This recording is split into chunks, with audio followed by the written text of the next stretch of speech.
Take it away. Thanks very much, Liz. I appreciate you moderating tonight, and Olivia, thank you for the invitation to get back in front of some students more than one at a time. That's something that I really missed from the university after we went into the virtual mode. It's something that really inspires me, and I see a lot of familiar names, and I can see your faces in my mind. I've worked with you before, so I'm glad you guys are here. I appreciate the support, and I hope that this will support you as well. So it's good to see you all here. So this afternoon, we're going to talk about something which, if you've worked with me before, and most of you have, we're going to talk about resumes and cover letters, and specifically the consistency and continuity of them, and how that can increase your chances of being awarded an interview. And to get an interview is definitely an award. It's not just something that you get because you did something. It's an award. It's an honor to be that. And we want to make sure that you elevate your percentages, your chances, your opportunities to do that. So we're going to go through that this evening. And again, some of it may be a little bit redundant, but I've tried to change a few things around to try to explain just a couple of different ways. So let's try to get started with that. Okay, so before we jump into that, there are a few new areas of career and professional development that if you left campus and haven't explored the career website lately, I'd like you to be aware of, and that is that we have launched a new series of online and virtual resources, and of course that is lifetime support for alumni, so that if we have alumni on tonight, we want you to know that we're here to support you. We're here to make sure that you meet and exceed your levels of success, whether you're the young professional that you've been out in the field for many years or you're getting ready to graduate for an internship. We are here for you every step of the way, and that includes one-on-one meetings, which we're doing virtual these days. You can make an appointment with me or any of my colleagues in the office via the links in your Hatter Jobs account or by emailing us. We're doing video and in-person interview prep. More video, of course, than in-person these days, but we have a new video resource as well that you can do your recordings and then play them back and have us give you feedback on those. Those will help. Of course, we've also always done the professional document reviews. You're very familiar with that, I would think, by now. On-site, on-campus, and virtual career expos. We're glad to announce that this coming fall will be the first ever full-on, complete virtual career expo this October. We're very excited about that. We had a great meeting about this morning, the resource we're going to use. There'll be more information coming out about that, so stay tuned for that. Hatter Jobs is a resource that some of the alumni that we work with aren't familiar with, and each student before they come to campus actually has a Hatter Jobs account set up for them and ready to go. Their information is populated within it. It's there, ready to use, it's user-friendly, and we can also explain the different components of it as well. Within that resource, you have employer connections with contact information with multiple companies. We have a career trade assessment called Tradeify that if you've been in the SOBA 205 ProCom course, you've likely taken that to go over your traits and how it relates to your career competencies and your career path and major you've chosen. We have job and internship postings in there, of course. There's a plethora of video tutorials within there and much, much more. So I'm going to show you where those are at as we're walking through to find the resources in Hatter Jobs, but just make a note of that information so you can find it as well as we go through. So in order to create a professional document, whether it be a resume or a cover letter, you need to begin with a solid foundational base document to work off of. Something that's been tried, something that's been tested, something that we know is going to assist you in your process. And we know this because of the thousands upon thousands of students and alumni that have used these exact documents over the years as we refine them with the help of employers and recruiters to make sure that you're putting your best foot forward. So we want to make sure you understand where these are located and how to get a hold of those. So we're going to start there. To begin with, if you go to our Stetson website, and that's just very simply stetson.edu/career. And the first way we're going to find these resources, and there's two different ways, is through Hatter Jobs, and that's the account that you have. For any alumni that's with us this evening, if you don't have a Hatter Jobs account or if you don't remember your passwords for Stetson, contact us or contact IT. We can get you up and running with that. And also, if you look at this page, one of our new resources right here in the front, we have a live chat during normal business hours, Monday through Thursday. We're able to answer quick questions for you. If you need a quick resource or have a quick question, whatever it may be, we're going to be able to answer that for you as well during the work week, Monday through Thursday from, I believe it's 8:30 to 3:30. And so you can ask quick questions. It's a brand new thing we just brought on not too long ago. We're really happy that's there for you as a resource. So to get to your Hatter Jobs account, go to this main page, and then you will scroll down, and you get to the bottom where it says log in. Very simply, you'll click the login button and use your Stetson credentials, your username and password. And when you do that, enter that information, it will bring you to your first page within Hatter Jobs. You're going to see here on this page on the left-hand side, it's called your briefcase. It's a little hard to read here. I apologize for that. I was trying to squeeze it in the page. There's a spot where it's your profile. That's kind of like a Stetson LinkedIn page, but a little more personable. You can add some information to there. That could be an icebreaker for an interview with an employer, something that gives you some insight, or that gives the employer insight to you, whether it's about a sport you like, a hobby you're involved in, something that you would like to have discussed, or something that you think that they may have interest in. So you can update that information there. We also have different information, such as if you get a job or an internship, we'd like to know that. We want to help you celebrate that. We also want to capture that information and put it into your career account for the career office to see where you're at and what you're doing, to see how we can help you and propel you as you move forward. So go ahead, you can click those links down here to do that as well. You can search for jobs and internships. You can use the video tutorials, which there's a plethora in there about interviewing, about how to make connections, about just about anything that has to do with career. You can click on, watch these quick minutes and 90-second quick infomercials about how they can help you. So just keep that in mind as well. They're all right there for you. The area we're going to concentrate on today is the My Docs area. Think of that as your documents. This is a place for you to upload your documents and warehouse them, so you've got them at your fingertips no matter where you are traveling, where you go, and for assistance in the resume review process. So if you were logged into your Hatter Jobs account, you would click on the My Docs area. When you do so, it will take you directly to this page. This is a quick link to the resources, but also this is your upload area for your revisions process with a career advisor at the university. You would choose your file, or choose your document, your resume, from a file on your computer. Select the type, which would be your resume, and then a short description goes in this area here. This is the opportunity to let us know exactly what you're using this resume for. Is it for an application process at Lockheed Martin? Is it Charles Schwab? Is it for the Orlando Repertory Theater? Whatever you may be using this resume for, we'd like to know, to have some insight so we can use our past experiences to help you move forward in that process. And then you very quickly just click upload the file, and at that time the resume goes directly into our resume queue. You don't need to email us when you do that. It's in our queue. We're going to find it. We're going to locate it. Then we're going to review that document in the order that it was received. And then we will reply to you with revisions and updates that we think will best assist you at that time to get you moving through the process. Very simple to do, very easy. We do this all the time. Just remember, we have career counselors and advisors, but as you upload it, we do review those in the time that it was ordered. So if you need it for a rush, you need to let us know that via email, but hopefully we're planning ahead so we don't have any career rushes or emergencies. That's what we're planning on not having as we move forward. That's when mistakes happen. To locate the resources, the resumes and the cover letters, look to your right. It says check out our helpful resources by clicking here. Very simple. And when you do that, it's going to take you to the resource page. We have the career site, we have networking, interviewing, resumes and cover letters, social impact, identity-based career resources, and virtual services and resources right here. These are all very pertinent. I strongly advise that you go in there and that you make yourself familiar with all of these resources. Get acquainted with them. Now you can utilize them to your benefit. That's why they're there. That's why we put them up there. We update them continually to make sure that they are the cutting edge and that they are there to assist you in your process. So for now, though, obviously we're writing resumes. You would click on the resume samples. And if you do that, it will take you to the resume sample area where you can choose arts and science or undergraduate business. It takes you directly to those areas. The same for the cover letters and references are down here.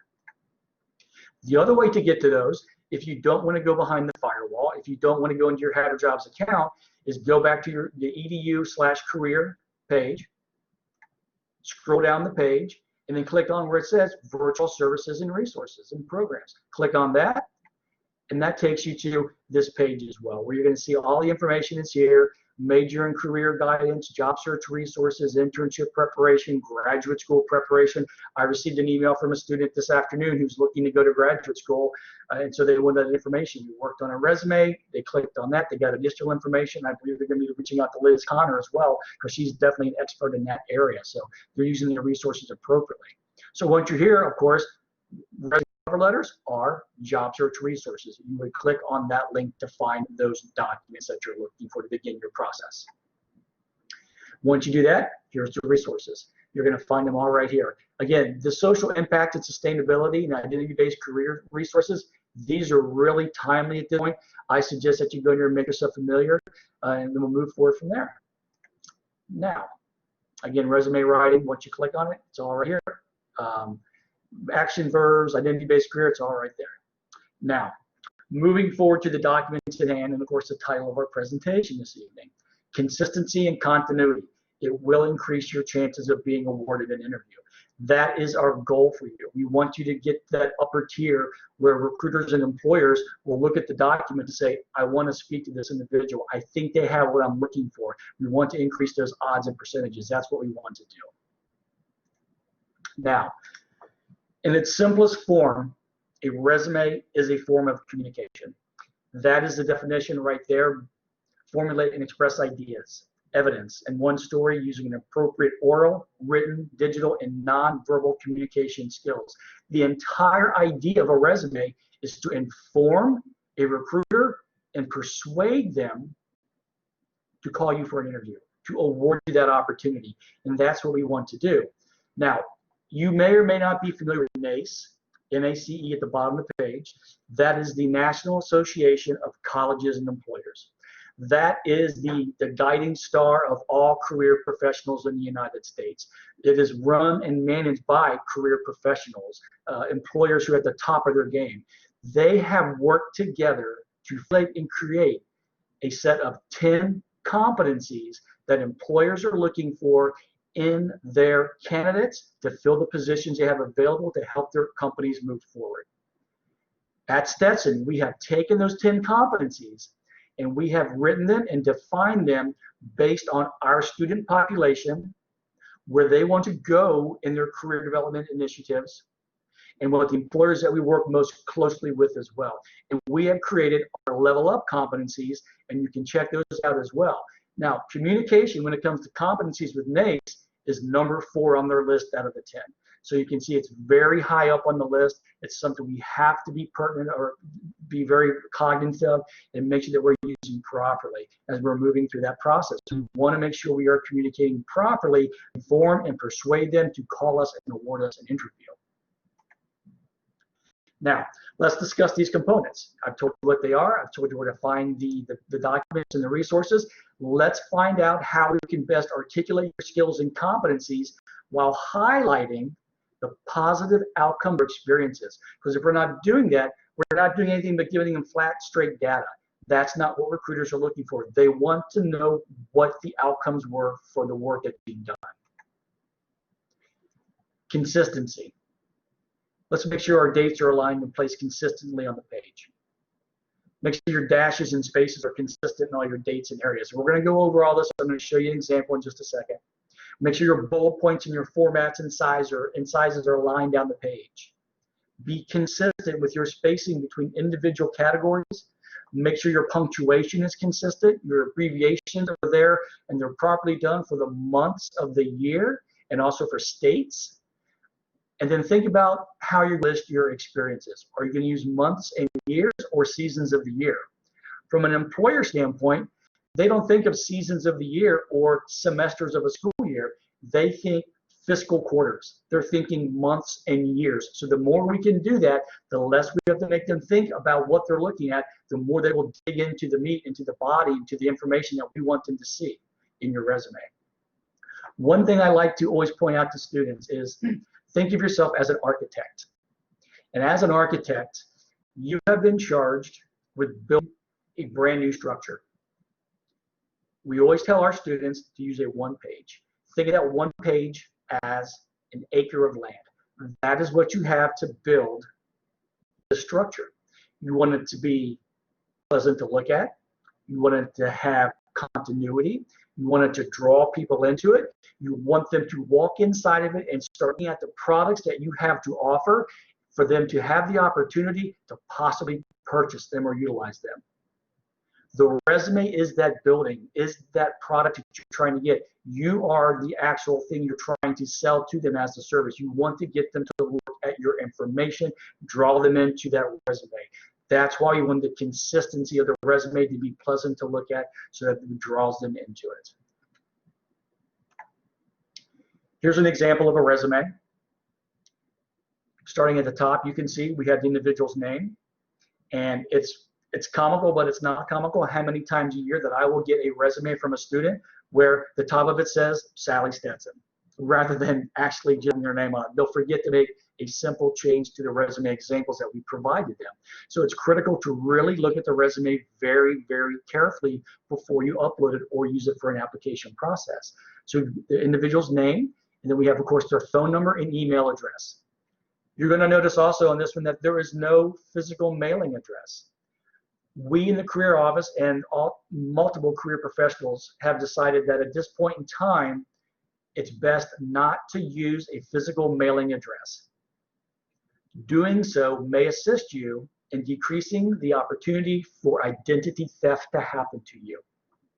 Of course, if somebody that is playing that game, who is a criminal of that intent, is going to want to find you to utilize that information against you, they will, but this will give them another barrier. We'll have to do more research on you. There's no reason to put that physical mailing address on there, as the communications will also most likely be done by email or telephone. So keep that in mind. Now, of course, if you're going to apply to a position in Chicago and they wanted somebody that said in their job description living in the Chicago area, you could, in between your name and the phone number and email, you could put Chicago, Illinois. That would draw their attention. That would be fine. Moving down the line, on the left-hand side, you'll see that education, this category header, and relevant experience, the second category header, are both capitalized. They can be capitalized or not capitalized. That's entirely up to you, but they are consistent in the way that the headers are made. They have the same punctuation after each one, and the spacing underneath each one is also consistent down the line. There's a consistent space between this category and this category, experience and education. And if I was to show you further down the page, it also reflects that same spacing. Yes, employers and recruiters will look to see if you are that consistent. Also, make sure the name of your degree is proper. Many times in the business school, and that is the population I work with the most, is an individual put on there a Bachelor of Finance or Business Administration and Marketing. And of course, that's incorrect. It is a Bachelor of Business Administration with a major in finance or a major in marketing or business systems analytics, whatever it may be. Let's make sure that we always have that information proper. On the right-hand side, you'll see they have their overall GPA, and that's aligned with their degree name. And then have their major GPA also aligned with their major. One of the questions I get very often is, should I include my GPA? If you're doing an online application and it's asking for the GPA as a criteria, then of course you must put it on there. On the resume, it's entirely up to you, but the rule of thumb is that if it's not a 3.0, then no, don't list it. Now, if you don't have a 3.0, that doesn't mean that you've done anything wrong. It doesn't mean that you're a terrible student or that you can't do the work at hand they're looking for you to do. It means something happened. It means that there is a reason, an explanation why your GPA is lower. We need to articulate a story so you're ready to tell that when you're in an interview or before an interview to be awarded that opportunity. Perhaps you had to take off school because you were sick for 2 or 3 weeks and you could not do your work. Maybe you had to take off school to attend to a sick family member. These things happen. You know, perhaps you work 2 full-time jobs or 2 part-time jobs just to simply finance your education so you could be at the university. These are pertinent facts that need to be relevant and brought to light to the employers. And again, we'll give them reasons, stories, but never an excuse. So we'll help you articulate that as well. No reasons, use the reasons, not excuses. We also have the date that they're graduating, May 2020. We don't need an exact date of the week or month in there. May 2020 satisfies that fine. They're understanding that you were graduated already, that's coming up, that's fine. And then coming down here, of course, we had this individual that you were in the Roland George Investments Program from Stetson. You absolutely know what that is. We have DeLand spelled property with the capital L. If you work with me, you know I'm a stickler about that. Make sure you have the capital L. The bullet points are in a line going down here. Each of the task descriptions begins with an action verb that grabs your attention. Coordinate, conduct, generate, utilize, adhere. Those are words that grabs the attention of the reviewer. And on the right-hand side, in the dates area, another oversight that I see very, very often, I'd say 99% of the time, is that there's a space missing or should be added to the dates area before or after the dash of the year and the ending date over here. I know a student, and if you've worked with me before, you've heard this story. I know students that have lost a $65,000 per year job simply because in the dates area, all the dashes were consistent in size, but one of them had a space after the dash and the rest did not. I also know a student who lost a $55,000 a year job because one of his bullet points was smaller than the rest and slightly offline. Now, the reaction I always get when I explain that is, that's really nitpicking. That's just going a bit too far.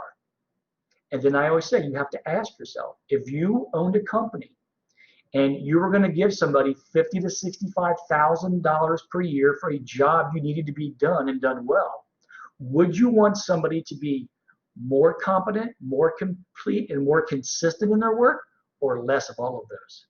It's a silly question, of course. The answer is very simply not. You want them to be more consistent in their work, and that's why you want to make sure you do that. Now, I will also tell you that those individuals who had those mistakes, they did not obtain those jobs, but they did make it to the third and final round of the interview process. And they did that for one reason. And this is another area that I'm a stickler about, and you probably know what I'm going to say if you've worked with me before. Those students made it to the interview process simply based on the relationships that they built with the employer or that recruiter. They did a mock interview with them. They had sent a professional message on LinkedIn to connect with them. They met them at the Career Expo on campus. They maintained communications via email. They sent them thank you cards. So when it came time for that interview process, who they're going to select and choose, they chose them because they had a relationship built with them. Now, those individuals made it to the very final round, and they had to pick somebody because they had one position to fill, and they had to fill it. You know, who are you going to pick? Both students in those situations had great experience. They had some leadership on campus. They had part-time positions off campus. They had a solid GPA. It wasn't stellar. They didn't make it, but they were chosen for all those reasons. So keep that in mind, that relationship building process, okay? But again, consistency in your resume is what it takes to get to that first level of an interview or being awarded so you can move forward in the process. Going from there, articulation of your previous experiences, how your skills and competencies were utilized, positive outcomes and goals that were achieved. Employers want you to tell them your story. They want to know what you've done. They want to know that you understand the skills, the competencies that you've utilized, and how the positive outcomes actually assisted the organization in meeting or exceeding a goal that was set forth, or elevating their income. Whatever it was, they want you to tell them a story. So it's very, very important. So we need to understand how to do that. This is a very common resume that I will receive from a student when they have successfully completed the SOBA 205 Professional Communications course. You'll see they've got bullet points, they're in line, they've got their dates, they're all good. And then they have their community service, that's fine, it's great. They answered the telephone, okay, that's good. They greeted guests, wonderful. They helped staff with projects, team player, well done. They fixed computer problems as needed. That's great. They stepped up and they did things they may not have been asked to do. Those are all great. Then going down below, we have some skills they've listed by themselves as well. They're saying that they have professional communications. They're saying they can use Excel. They're saying that they can meet deadlines and that they have the ability to do problem solving. How do we know that? Is there anything on this page that tells us how they use those skills? Is there anything on this page that tells us or shows us what the positive outcome is for those task descriptions under the community service area? I don't see any here. Here's a very silly, I admit it's silly, example of a task description, and I actually used this one because several years ago a student had this on their resume, and he had underneath the skills use of a fire extinguisher. I want you to ask yourself right now, what does that tell you? What are you thinking about right now when you see use of a fire extinguisher? You are more than likely thinking they put out a fire. Does it tell us that? Does it show how they did it? Does it tell a story? Does it tell us anything at all? Perhaps they actually were going to move a fire extinguisher out of the way and picked it up, and the safety key was out, and they picked it up, it went off, and they had to figure out how to let go of the handle, put the pin in. Maybe they were having too much fun in their house they lived in on or off campus. Of course, this would never happen. And they decided to spray them in the middle of the night where they were sleeping. This would never happen. We know that. It would never happen. Maybe, maybe not. But we don't know how they used the fire extinguisher. How can we tell this story? How can we show the results of something as simple as using a fire extinguisher? What if we put it into a story with an outcome? What if instead of just use a fire extinguisher, we said effectively utilized a fire extinguisher to rescue 3 cats, 2 dogs, 2 children, and preserve the majority of assets during homeowner's absence? Wow, how did you do that? You were there alone? Where was the homeowner? Tell me more about this. Did anybody get burnt? How long did it take for the fire department to get there? I need to know more about that. I'm intrigued now. I've drawn you into my story. Now you need to know more information. You want to meet this individual to learn how they did that. And that is the same with the competencies and skills within the task descriptions. You want to know more of how they utilize them and the outcomes to see if they're available for the position you have available at your company as this person as a candidate. Here again is that sample resume. We have their United Way position again with their 4 bullet points: telephones, guests, staff with projects, fixed computer problems, and again the skills, professional communications, Excel, meeting deadlines, and problem solving. How do we combine these? What if we were to combine the task and the skills together, how they were utilized instead of splitting them apart? Answer the telephone with professional communications. Greeted guests and Excel. Helped staff with projects and meeting deadlines, and fixed computer problems as needed with problem solving. Now we've combined them. How do we articulate them? How do we refine them to show the outcome of the work and the positive things that was accomplished because of that? What if we wrote them like this?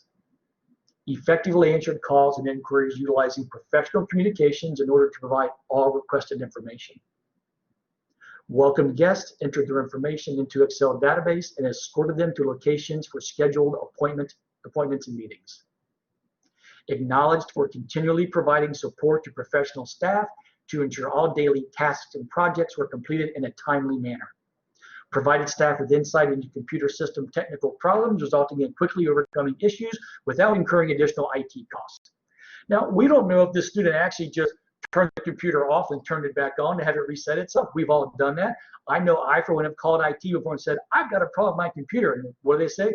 Have you tried turning on and off your system? Sometimes it works. We've all done it. We don't know that. But now this individual has drawn you into their document, have drawn you into their story. They've articulated their competencies and skills and the outcomes, and now you need to know more information. As the employer, I'm thinking, I've had these problems and I've needed these problems solved at my place of work. I need to talk to this person and see if they can do it for me. I'm going to bring them in. I'm going to award them an interview. That is how we build our task descriptions. That is how we articulate. That is how we ensure that the employers understand we can do this work. I know how to do what you need done. I can do it. Give me that opportunity to speak with you. Now, you've got your base resume. You went to the resources. You went to your header jobs. You used the example we provided. You made sure your bullet points are aligned and they're the same size. Your dashes and spaces are proper over on the side. It's done chronologically, starting with the most current first, going down the right-hand side. You've articulated your experiences. You got it in your skills and tasks. You put in your outcomes. You've reviewed it or had it reviewed by additional individuals who's not spent hours staring at it like you have to get a fresh perspective. Very important to do that. At least 2 other people, including your career advisors at Stetson. That's what we love to do, is to help you. You've also located your dream job. You know what you want to apply to, and you've also got a backup 8 to 10 positions of interest that you're going to pursue. You've got that document ready. You're excited. You're ready to go. I mean, yes, I'm ready to go. You're ready to apply. You're ready there. You've got the application open. You've got your laptop ready to go. You've got it all ready to go. You're set. You're ready to apply, right? You're ready to go. Correct? Not yet. You're not ready. Take a breath, back off a little bit. Let's not rush the process. Let's think about what we're doing. Let's do something differently. Let's do something more viable, something proper that's going to assist you in the process. When you upload your resume to a middle to large size company, and even smaller companies are doing it now also, your resume is going to be scanned. They are going to scan your resume for keywords from the job description. Keywords off the job description. They're going to be searching for those competencies and skills that they purposely put into that job description to make sure you knew what they were looking for. If it gets past that process, that initial scan, you will get to a review, probably somebody in human resources, who's going to look at your resume for 6 to 12 seconds. Yes, 6 to 12 seconds, that's about it. And if you've worked with me before, you've heard those numbers before, you've heard that time frame. It's very true. I know one recruiter who spends 4 seconds on a resume. By the time it reaches their desk, it's been scanned and been reviewed by 2 other professionals, and now they've got the last opportunity to say yes or no, check the box. They take 4 seconds and they're done with it. We want you to make it to that last person, whether it's 4 seconds or 6 to 12 seconds. So we need to put in the keywords. We need to get those keywords from the job description and embed them into the task descriptions of our resume for that scanning process. It's an easy thing to do. Quite simply, here's a job description that I pulled a couple days ago. This was in the Orlando, Florida marketing. And again, about 2 or 3 days ago, I pulled this off purposely so we could pull these out for this presentation. Right now, it looks like a normal, job description. Nothing too crazy about it. It's just a job description. So how do we get that information? I actually ask students when they begin this process and they're not used to it to print it out and get their favorite color highlighter and sit down with me and we'll go through it. Okay.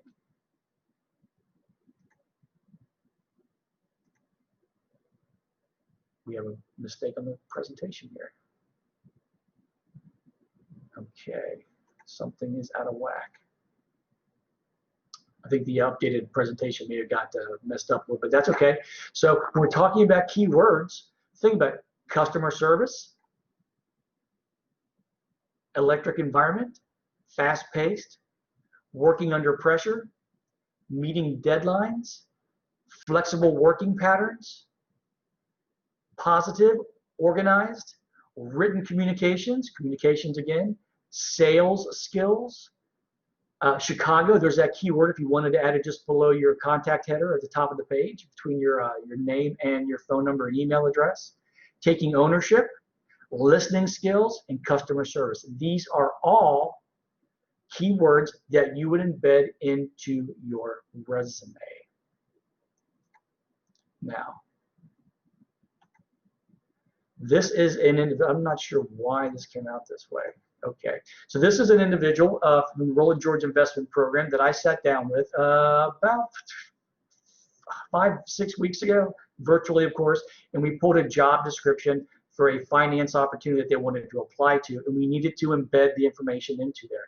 So with finance, of course, these were words that they needed: assets, stocks and bonds, portfolio, financial valuation models, equity, fixed income, investment recommendations, Morningstar, the resources they're using, Bloomberg, ethics, standards of professional conduct, and right down the line, data, preparing deliverables, mandates, financial buyers, right down the line. And then also up here, they quantified 3.5 million in stocks and bonds. Anytime you can quantify to show percentages or amounts, you're going to get a leg up on the competition. You can show that and explain it, not only on paper, but articulate it in person. It's going to assist you in the process as well. Absolutely. So again, those were taken directly off of a job description and embedded into the task descriptions of the resume where it made sense to do so. So are you ready to apply now? You've got the resume. You've got the formatting. It's been looked at by multiple people. You've injected the keywords off of the job description. You're ready to go, right? Are you ready to apply? You ready? You ready? Possibly. If you've worked with me, there's one thing that you know you should have been doing this entire time while you're preparing your documents and even beforehand, and that is, of course, networking. And the #1 way to do that is LinkedIn. I understand that there was a LinkedIn presentation, I think, last night or the night before. I heard it was very in-depth, very good information was involved in it. If you've worked with me, you understand how much emphasis I put on LinkedIn. Always connect with an alumni or a recruiter within each company that you're going to apply to. You need to build the relationships. I love this quote by Ross Fruin. He's the co-founder of Search Logic. Business follows relationships. LinkedIn lets me stay up to date with relationships in a scalable way. It's so pertinent to have those relationships. Have somebody on the inside working for you. You don't have to have contact with them every day or every week or every month, but you need to have a relationship built with them so they know who you are. We've all heard the old saying about it's who you know. It's who you know that's going to help you get a job. That's only partly correct. The other side of that is it's not only who you know, but it's what they know about you. What do they know about you that's going to prompt them, that's going to encourage them to go to bat for you, to put their professional career on the line within their organization to help you get to the right person for that interview opportunity, or to put the resume on that person's desk for you, or to put in that good word as a reference for you. Get to know somebody at the organization. If you're unsure how to do that, how to make those connections, let me know. Let's have that conversation. I would love to help you do that. That's one of the things I absolutely love to do. I want you to get the inside track from these companies. And once you get to know somebody at those companies, you've got your base resume ready to go. You're going to ask them for assistance about what they think your resume should also include or what it should not include based on that company's particular needs or their process of the applications that they're receiving. They will help you if you've built a relationship with them. That's what it's all about, okay? So make sure we're doing that. Now, cover letters. Cover letters are very much like a resume without bullet points, just much shorter, much more of an introduction, much more of a quick synopsis of the information that you have in the resume, just in a very small 3-paragraph paper format. We use the same type of articulation and consistency in cover letters. Utilize a properly formatted example. You know where to find those if you didn't already. I showed you that earlier. Go to edu/career. You can find that information there. Use that properly formatted example to assist in your process. Make sure you're consistent. A proper header, a standardized font, consistent spacing, 1 page only, and 2 to 4 short paragraphs, okay? That's what we're looking for. Don't go blowing it up with colors and fonts and all this fancy stuff. Stay basic. Stay basic. Employers don't need to be wild. We're not going to use a creative type of resume or cover letter. Now, if you had somebody working at a company and they wanted a creative style, that's great. We'll get you a creative example to utilize. But we want that base cover letter document that's consistent. The continuity. The proper greeting. Never use to whom it may concern, ever. That is the kiss of death. Go on LinkedIn, go to the company's website, look for this individual, build a relationship with them or try to connect with them.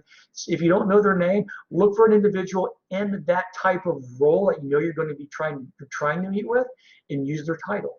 Maybe it's talent acquisition specialist, hiring manager, student talent manager.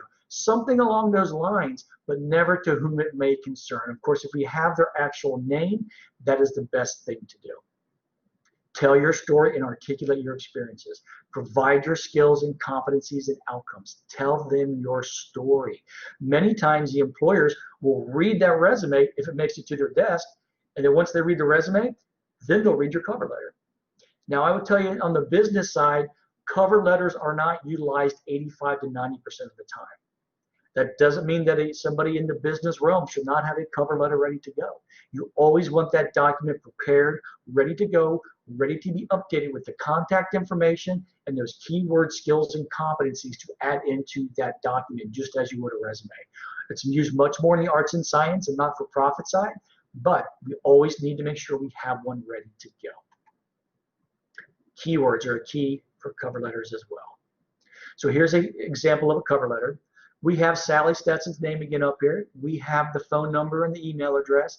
We have the date that we're going to be mailing this off. So the date here matches the date that it's mailed or that it's time-stamped that you're uploading it or putting it in the mail. We have the name of the individual that we're going to be contacting. We actually went the extra mile and found this individual's name and the name of the company and the company's contact information as well. If you know that information, put it on the cover letter. That's going to show them you've been doing your research. You've been going the extra mile. You are a serious candidate and you want to go after this opportunity. Dear Mr. Keith Watson, not to whom it may concern. We're going to tell them why you're contacting them about this position, how you learned of this opportunity. It was from their website and the posting on the company. And then what skills and abilities that you have that directly relate to the position. Very much like that task description. Again, on the second paragraph or the third paragraph, you're going to show them some different tasks and skills you have, how it relates to the position again. And then on the bottom paragraph, very simply, thank them for the opportunity in advance for consideration, and then ask them for a time to arrange a meeting with them. And then sincerely, your name. It is that simple. It's that simple to do, okay? Now, going back to the cover letter, here's the key words again. Event planning team, professionalism, support, events management, events team, executive director. All these words that are in red, prospective client, service industry, developing, team member, those were all key words taken from the job description that this individual could place in their resume, but also place in their cover letter. So even though the cover letter will likely not be scanned, when they read it, they're going to look at it and they're going to understand that you are a viable candidate for this position based off your cover letter and the task descriptions from your resume. You're connecting the dots for them, showing them that you can do the work and that you're a candidate and you should be awarded an interview. Again, resumes and cover letters. Consistency and continuity. If you have consistency and continuity in your professional documents, it's going to increase the odds. It's going to make the documents, information and data easy to be extracted and reviewed by the recruiters and employers, and they will call you for the interview. Nothing guarantees anything. I would love to say every time you do this, that's 100% guarantee, but that's just not the way that it works. We know that. So, but by doing so, we will increase the chances of being awarded an interview, and that's what we're looking for. That's what we want for you. Again, to recap the resources that we have available for you, we're here to meet with you one-on-one. We can help you with your video prep, either through the video resource or sitting down on a virtual aspect on our computers. Professional document reviews uploaded to Hatter Jobs, your resumes. The virtual career expo coming up in the fall. Employer connections on Hatter Jobs, as well as your trade assessments if you want to see what other opportunities, positions, or fields you may not have thought of before that may align directly with your aspirations. Internships and job postings, video tutorials, and just so much, much more. The great thing about career and professional development on the student side and the advisor side is that it's consistent. The work we do with you is consistent. What changes is the resources as they evolve that we can provide you to make sure you're using properly to ensure you're meeting and exceeding all your career levels of success and aspirations. Okay, so that is the nutshell, putting it all together quickly in synopsis for resumes and cover letters, making sure we're consistent and have continuity. And with that, I hope that that was informative to you. And if there are questions at this time, we will go from there.